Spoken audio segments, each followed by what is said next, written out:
ایک دن میرے ٹیچر نے مجھے بہت مارا۔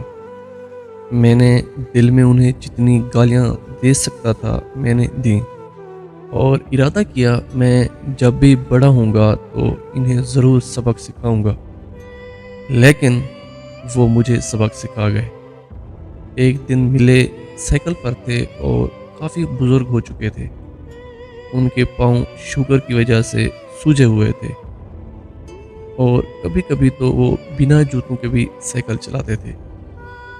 پھر مجھے دیکھتے ہی بولے، حسن۔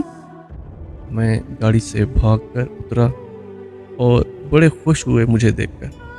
کمزور آواز میں کہنے لگے، یار مجھے معاف کر دینا، تجھے بہت مارتا تھا، پر اس لیے مارتا تھا کہ تم کچھ بن جاؤ، اور آج تمہیں اس مقام پر دیکھ کر میں بہت خوش ہوں کہ میرا شاگرد آج بڑی گاڑی میں بیٹھا ہے۔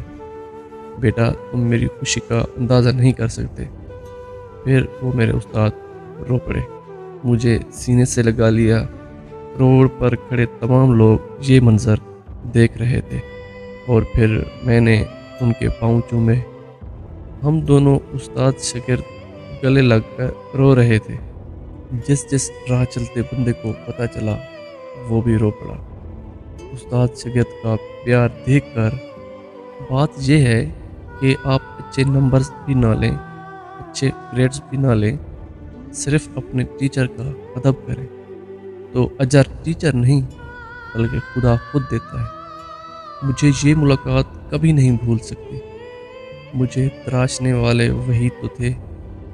میں ایک گمنام بے شکل پتھر تھا جو انہوں نے مجھے تراش کر ہیرا بنا دیا۔